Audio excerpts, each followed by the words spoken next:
While Jussara is getting her presentation up, I want to talk about her. Can I talk about you for a minute? You can. I've known Jussara for quite a few years now. Happily, I can say. I actually go to their center in New York, the Spiritist group of New York. I have a wonderful relationship with she and her husband and the many people who go there. But I wanted to give you some of her background. She holds a Bachelor of Science and also a Master's of Business Administration. She is the founder and president of the Spiritist Alliance for Books, the SAB, which is a non-profit organization, which has the aim to promote and disseminate Spiritism in English as codified by Allan Kardec. Mrs. Korngold is also one of the founders and president of the Spiritist Group of New York, which is located in Manhattan, New York City. She is a third-generation Spiritist from Brazil. She is also a published author and has been translating Spiritist materials and books since 1993. Jussara Korngold is currently the president of the United States Spiritist Council, executive director of the Tri-State Spiritist Federation, and executive director of the International Spiritist Council. She is fluent, and this is amazing to me, Portuguese, English, French, and Spanish. I did not know that. So I learned something new about you today. She is also working as a volunteer in the Office of Brazil Child Health in New York since its opening in 2000 as its main executive. And I am very thrilled to be bringing Mrs. Korngold to talk to you about bearing the cross with Jesus. Thank you.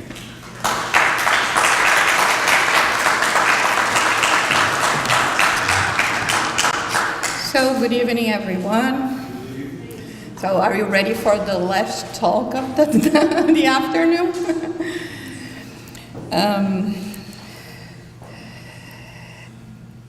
I believe every year that I come here, and it's the 4th year already, and we have to talk about suicide, about the pain and the sorrows that we go through. It touches us all very deeply. Because like Addison said, we probably were in this situation, or we are really close to this kind of situation even in the present life. And because of Spiritism, because of our beliefs and understanding of the spirit world, we have been capable to cope, to bear with the struggles we go through. Pain is everywhere.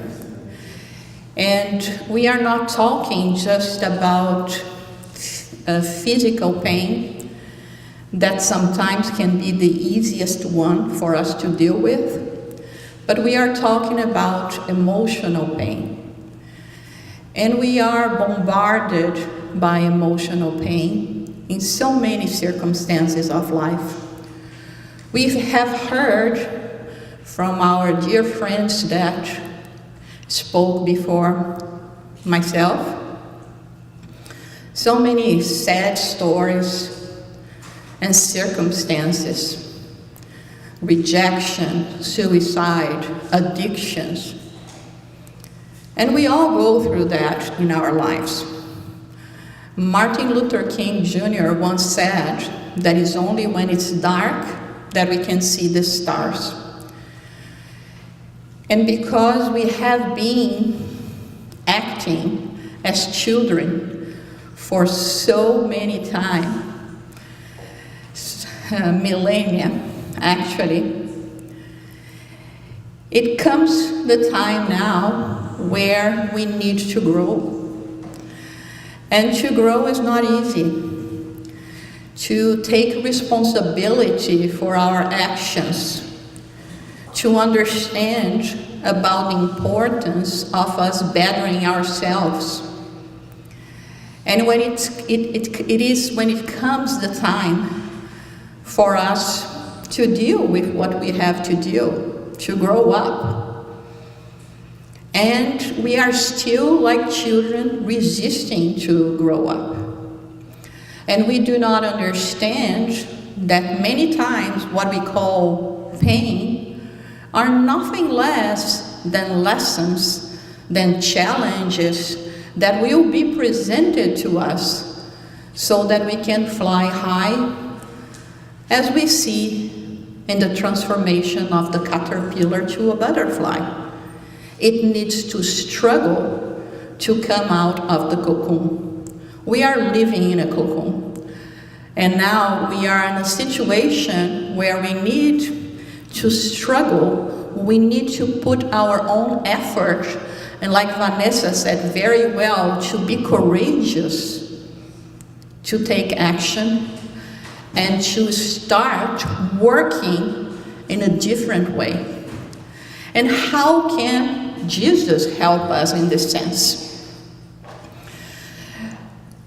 The idea today was not to bring a talk, but actually to bring some reflections that we can all together meditate about, that we can take with us in our hearts, and when we go home, we will think about those situations. So we have the spirit of Joana de Angelis that says, pain is always an unwanted companion as it afflicts with its sensations and disturbing emotions.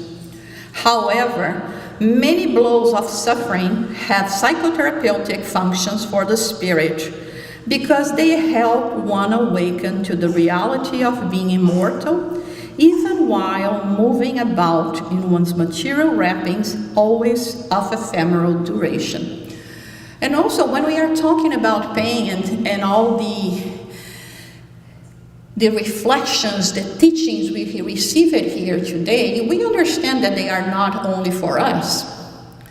All the spirits that are here, they are also benefiting from that. Because very much like ourselves, they also need courage.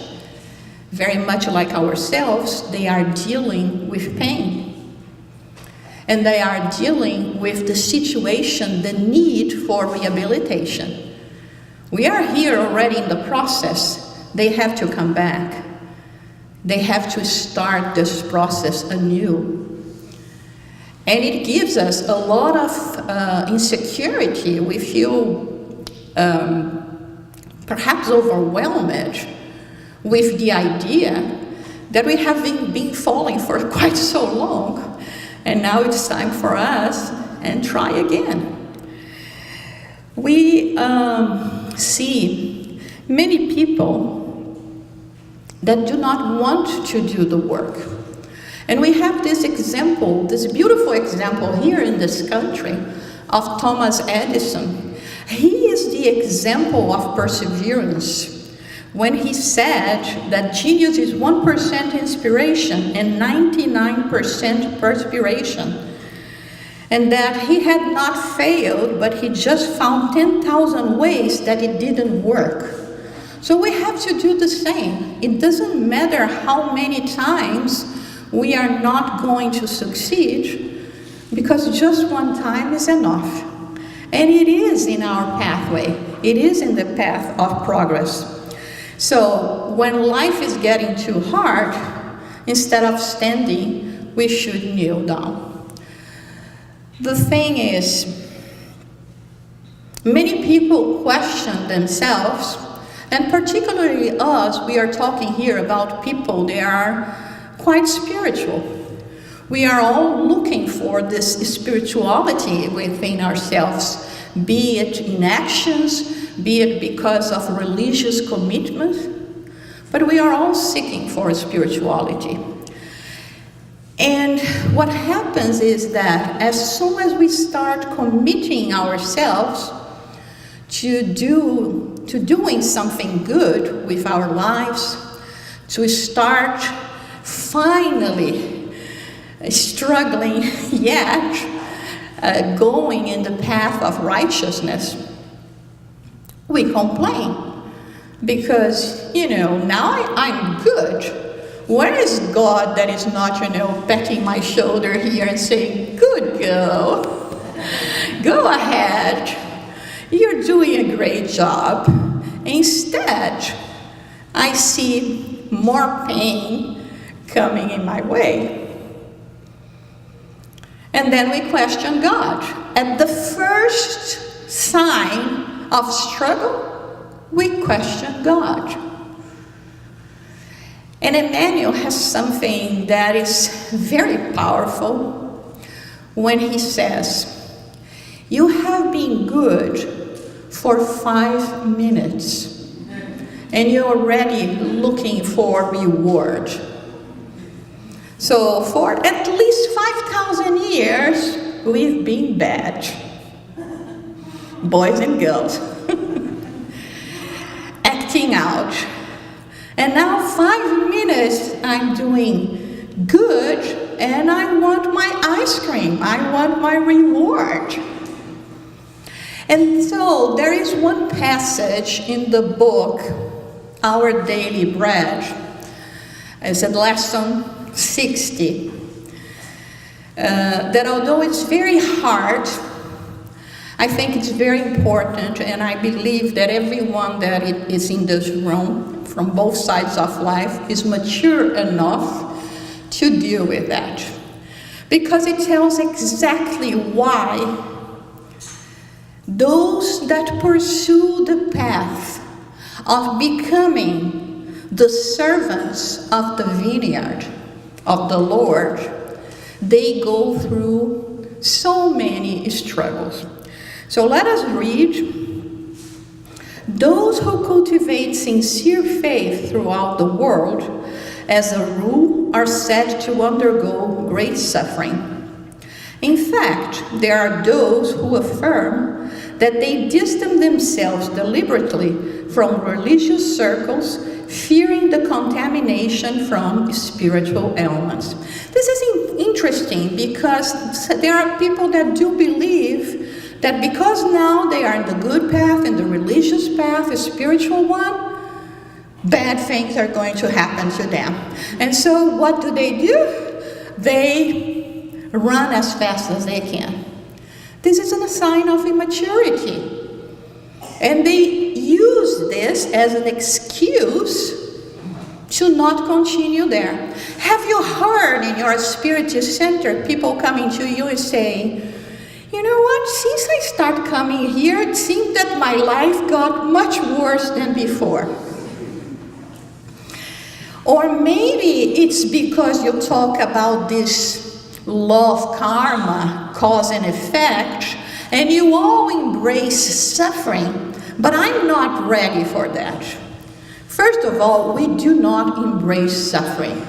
Spiritists are intelligent beings of the universe, like everyone else, but we try to use our reason, and we understand that by being a spiritist, I have a choice of what am I going to be doing with my possibilities, with my free will. So there is a time to sow, but there will be a time to reap. And what better time to reap when at least we can understand why things are coming in our way. So let's continue. The godless, the ignorant, and the futile exhibit themselves spectacularly in the ordinary life through bizarre shades of external fantasies. However, when they get close to the celestial truth, prior to having access to the permanent happiness of a higher spirituality, they travel through great tunnels of sadness, downheartedness, and taciturnity. This phenomenon, however, is natural, because there will always be reflection after insanity and remorse after excesses. Since we use the example of the caterpillar, I cannot imagine, let's use our imagination here, that the caterpillar, while, crawling on the earth, on the soil, is having some kind of philosophical problems or questions, about why it has to crawl and why it looks so perhaps disgusting. No, it's just there. And this could be compared to us in earlier times, We just go about our lives. We went about our lives, following the crowd, doing bad things, and not having the least sign of regret or guilt. But then it comes a time where we have to internalize all of that. And then when we go to the cocoon, and now it's time for you to reflect. And with the reflection of what you've been doing and what is expected from you, we are going to be molding this new being that we want to become. So it's a natural process that once we have sown all of that, it will be the time where we have to face the consequences of our actions. Why? Because God punishes us, and because it demands from us that we pay to the last cent? No, because our conscience does not allow us to move forward if we don't think that we are worthy. So it's in this process of becoming worthy that we are going to be facing the challenges, the struggles that will come after, like the spiritual manual says here, periods of insanity, of all the excesses that we have committed. And he goes on saying, the problem, nonetheless, covers a great circle of clarifications. The mercy that is manifested in God's justice transcends human comprehension. The Father confers to each ignorant or lost child the right to undergo the fiercest experiences only after they have been illuminated. So what is Emmanuel telling us here? That God is so good, so merciful, that even when it's time and we need and we have to face the consequences of our actions, to take responsibility for our actions, it will wait, God will wait until we are ready to face them. Because the idea of God is not to destroy us, not to give us the chance to grow and to feel good about ourselves, but it's exactly the opposite. So it says here, only after they have actually learned to perceive with their eternal spirits will life offer them different values. The indispensable strength to triumph in the great battle over their afflictions will be born in their hearts from that moment forward. The frivolous and opportunists, in spite of their appearance, are usually frail souls whose dry stems shall shatter at the sight of the first storm. The noble spirits that are able to withstand the storms of earthly track are well aware of this. Only spiritual enlightenment will guarantee the success through the trials. No one would yield the responsibility of a ship full of preoccupation and dangers to simple children. So what Emmanuel is telling us here is rejoice. If you are suffering, you are no longer children in the eyes of God. You have grown. You have conquered and achieved something in all those incarnations that we have been going through. Is it easy? It is not. If we think about our childhood here, it was so much easier to go to kindergarten instead of, starting having to have homework and responsibilities. But then, when you start living the adult life, we can feel fulfilled as well. Any of you here truly would like to return to your childhood period? Please raise your hand and be honest. Just one. Okay, it's good, and I like the honesty.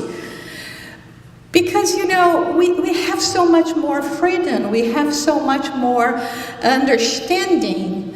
And although, like we were saying, life is not easy, at the same time, we have so much more. And if only by understanding that we are immortal souls, this should be enough for us. And that we are loved. That's why Jesus said that, "Come unto me, all you who suffer and who are overburdened, and I will comfort you." Because when time comes for us to grow in spirit, for us to bear our cross,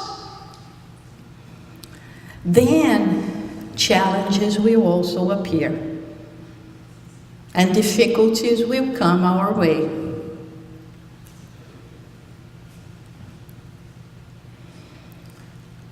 And what if everything is so difficult?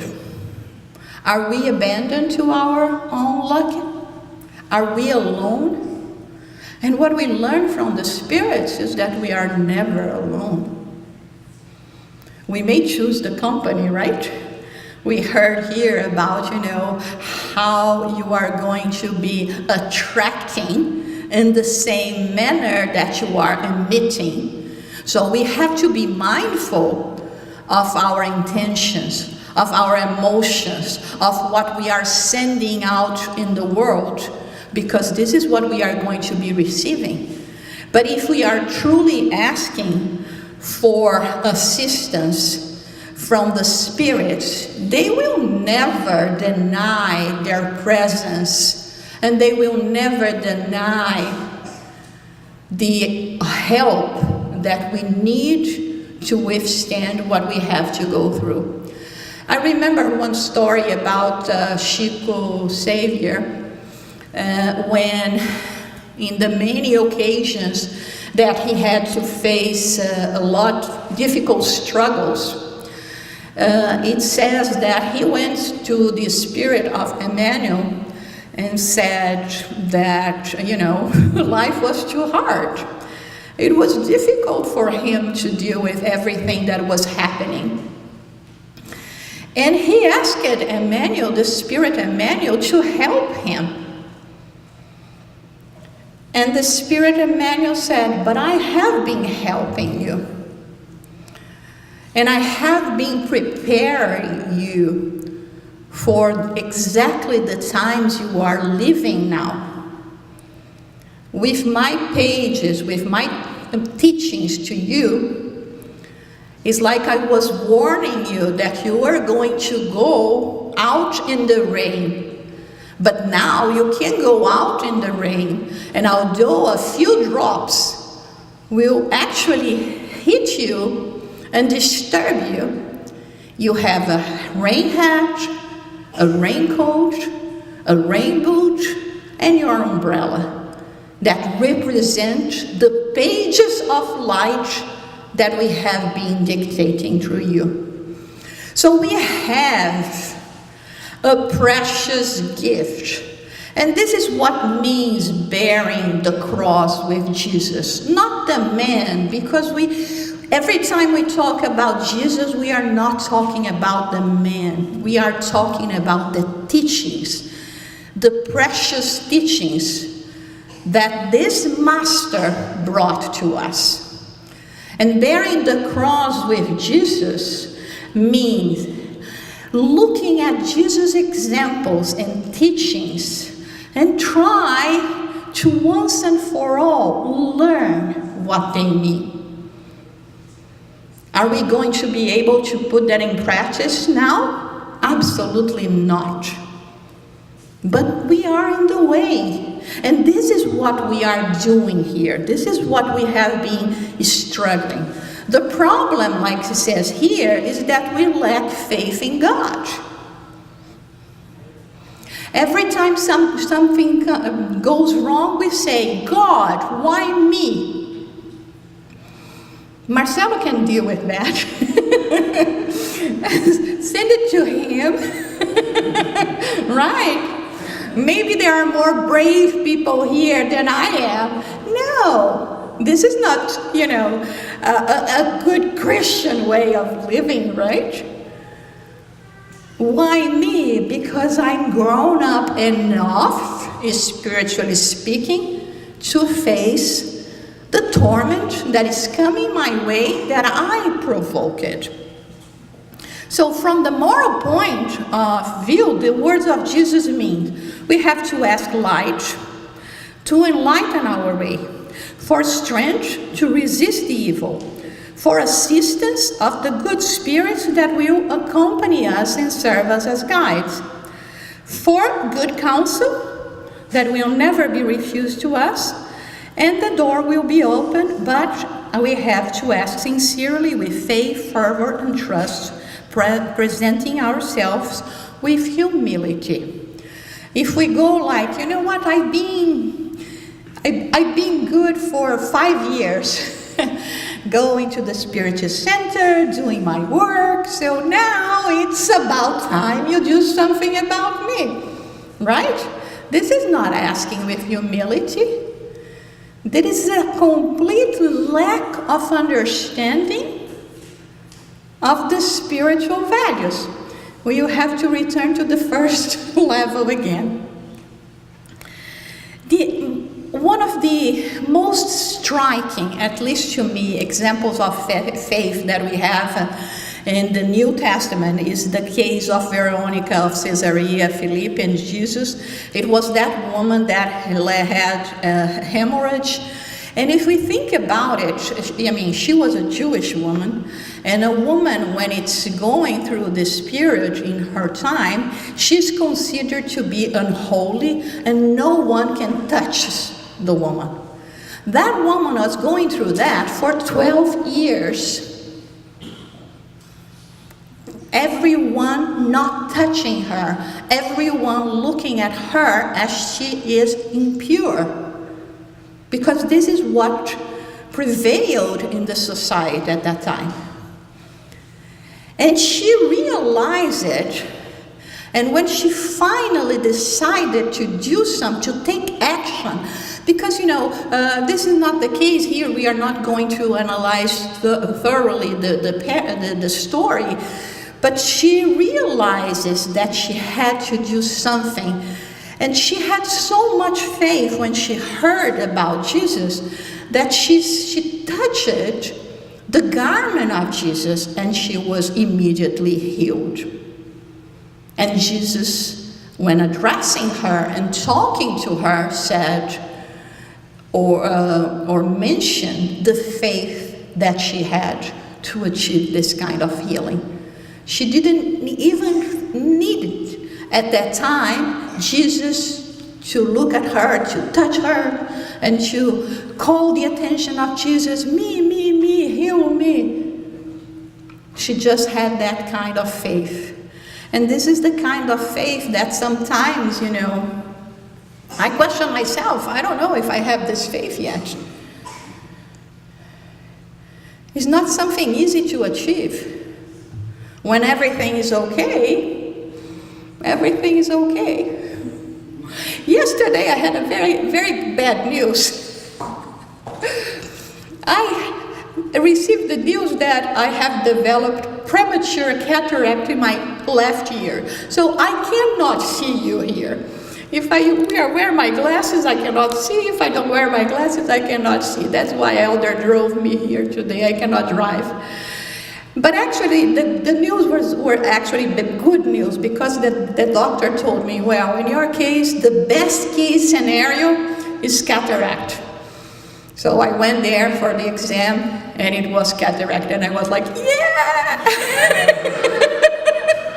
The doctor was looking at me and saying, what? Said, well, you never know. So all of a sudden, things just come your way. You don't know from where, And you just have to take a positive attitude in life. And you know, and my first thought was, okay, they normally say, where in a place of blind people, those who have one eye, it's good, okay, at least I have one, right? So let's go ahead and move forward. But sometimes, you know, I don't know, how can people actually go through in life without this?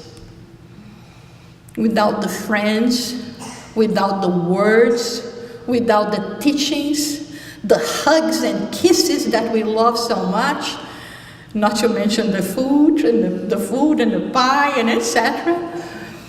It's really hard. Life can be really hard.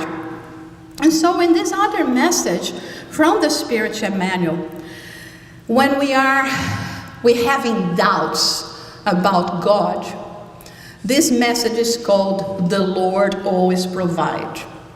And it goes like this: a father here on earth, notwithstanding the blind love that often engulfs his heart, always knows how to surround his child with worthwhile gifts.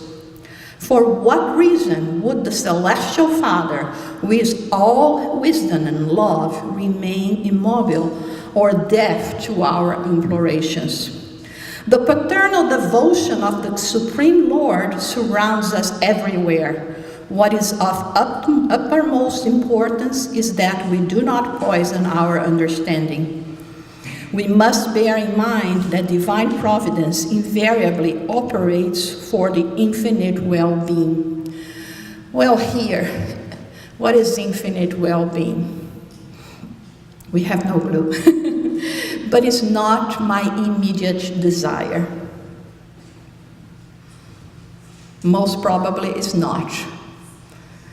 And like a father that knows and looks ahead, understands my needs more than I do, my response not necessarily is going to be the response that I would like to have. But the thing is, should we lose faith? Should we stop praying and asking for assistance?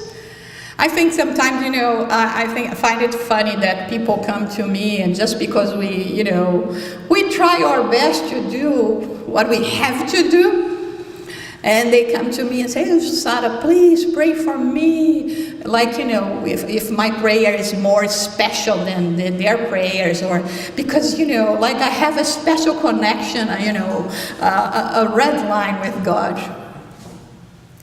And I say, you know what? The only difference of my prayer to your prayer, what gives strength to my prayer is because I pray and you do not.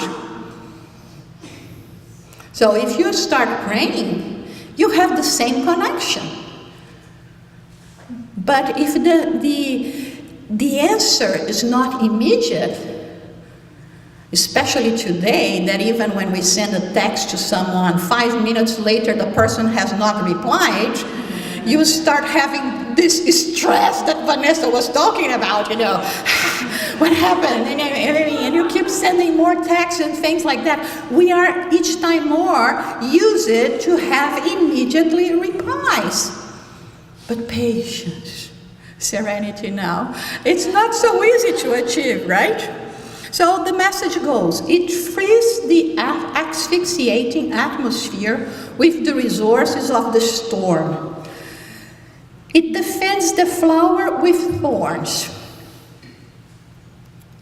It protects the useful plantation with disagreeable manure. It sustains the colorful green valleys with the sturdiness of the rocks. It is the same in the circles of planetary struggles, occurrences that appear to us to be disastrous in our personal activity, represent support to our equilibrium and to our success, just as phenomena that we interpret as calamity in a collective sense constitutes an enormous public benefit. So we have to look at the big picture. And we don't do that because we are still looking too much just to here, now, and with our eyes not raised to on high, but actually facing down each time more, because with the cell phone and playing Pokemon, for instance, you have to have your eyes all the time there on the phone, right? So we are not looking at the big picture. We are not taking advantage of this understanding that we are receiving. And the message finishes by saying, pray therefore to the Lord for the blessing of the divine light, for your heart and for your intelligence, so that you do not get lost in the labyrinth of problems. Nevertheless, do not forget that in the majority of the occasions, the initial assistance from heaven reaches us through the common path, via anguish and disenchantment. But wait confidently as the days pass by. Time is our silent teacher, and it will reveal to your heart the infinite kindness of the Father, who will restore the health of our soul through the thorns of disillusionment or the bitter elixir of suffering. All of those situations we go through, they are actually chiseling our spirit, transforming us, helping us become that being we want to become, more purified, more as at the image of Jesus, bringing purity and love and compassion to ourselves. So it is not going to be without sacrifice, without commitment, without renunciation, without perseverance, and without courage that we are going to succeed. I'm sure all of you here have had your cup of bitterness. But when we look back and we analyze that, we see and we feel proud in seeing our reaction, in seeing us overcoming that, in seeing us becoming stronger to face whatever we have to face that comes our way. And the most important thing of all is for us never to overlook the blessing of living in a society, of having brothers and sisters that can help us. When we talk about suicide, many times what is missing is reaching out. And we should not feel ashamed, embarrassed to reach out and to expose ourselves, our weaknesses sometimes, or many times, our frailty, and ask for help and assistance. Sometimes I see that because we are in this path of spiritual involvement, we are already, or we're still pretending to be what we still are not. We are not saints here.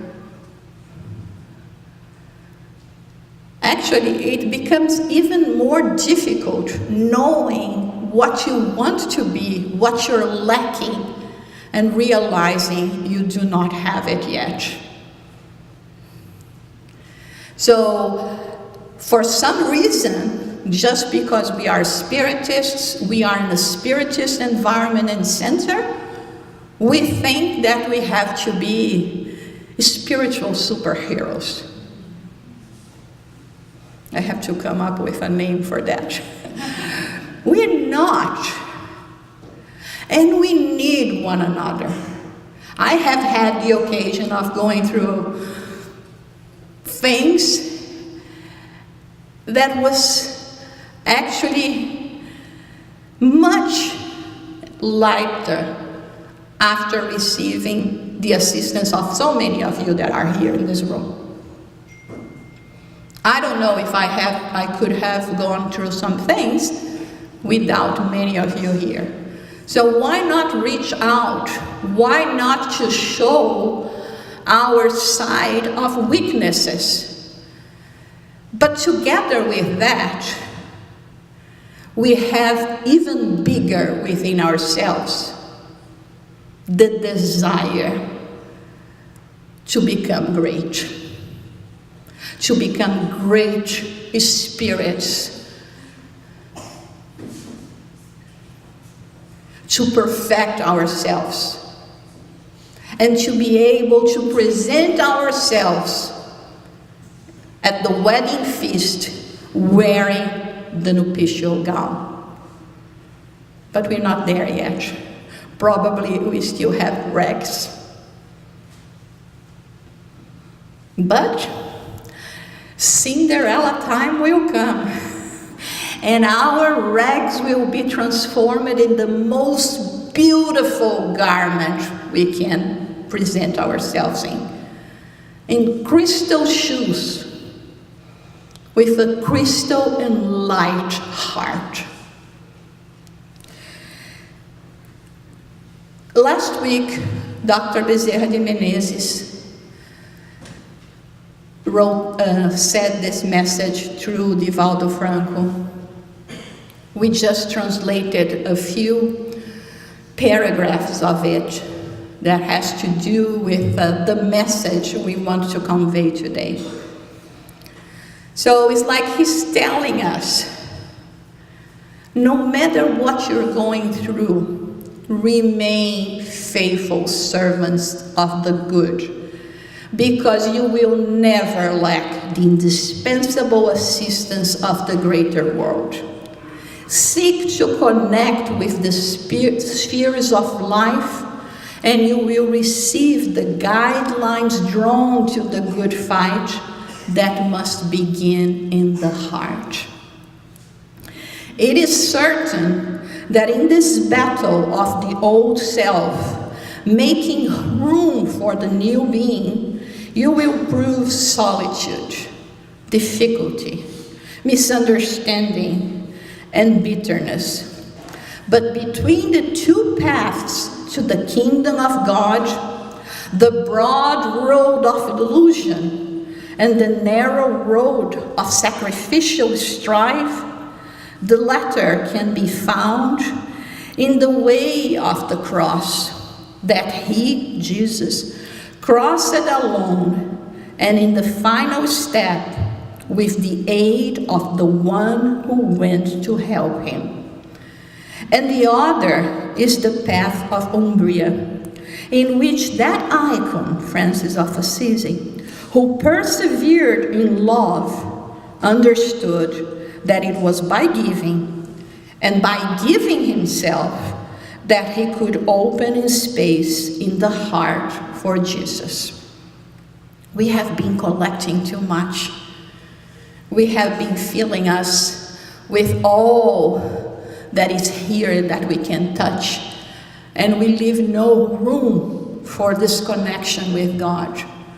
Like Vanessa was saying, all of that burden us so much, and it brings so much stress. And what about us releasing all that and giving time to commune with God, to meditate, to connect, and to empty ourselves from the exterior things, and actually to let our heart be open to receive the assistance we need. So let us meditate together on these two roads, that of the Golgotha and that of Mount Subasio. And let us try to live as if those days were the days of today, for they are, in some way, very similar. Jesus on the cross acquired wings for the infinite, and Francisco, also crucified with the stigmata, managed to put the wings of tenderness and compassion to follow his master. Be of good cheer. Do not think that Spiritism came to solve what each one of us must take care of.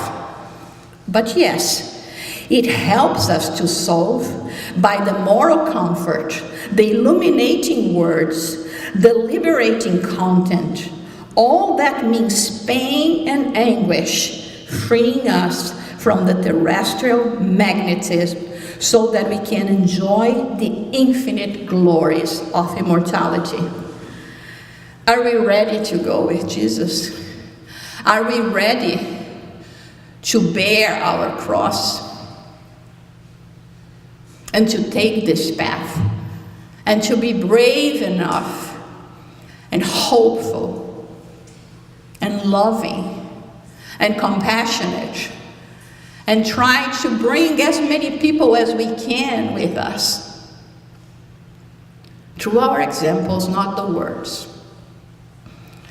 Because Jesus said, according to Haroldo Dutra Dias, it should be, I am the way to the truth and the life.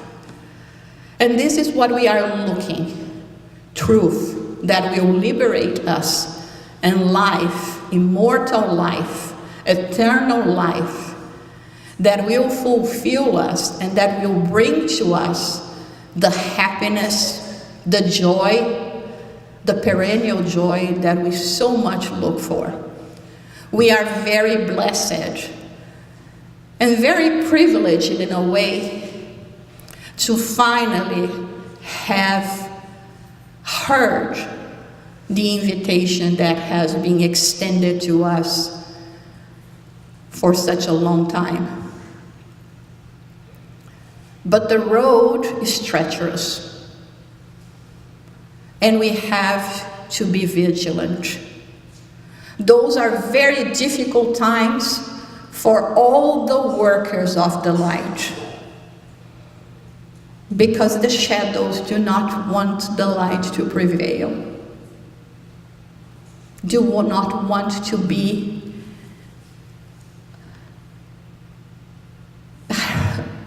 moved away by the lights and by the love that it brings. But it's our duty to persevere. It is our duty here to learn to reach out if we feel that we are failing, if we feel that our road is becoming too heavy. Because charity is our motto. Loving one another is the greatest commandment. But what if we cannot extend this love even to us here?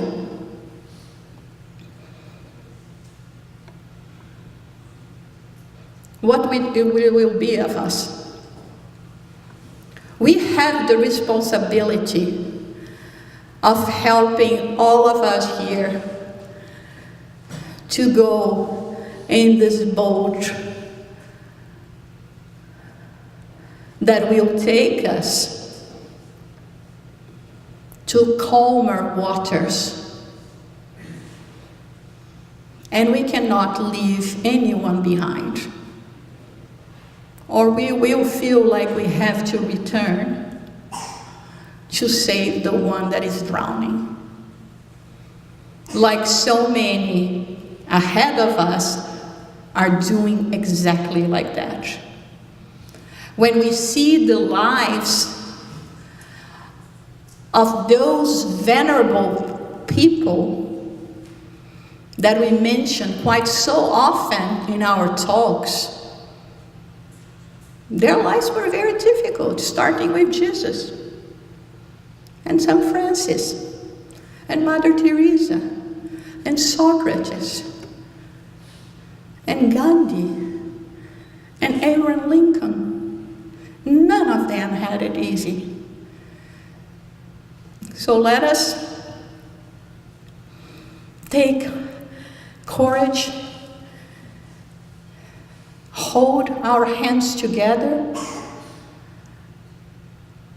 because then no one will stop us in this beautiful journey, in this beautiful path that we call love, that we'll call the path to our Creator.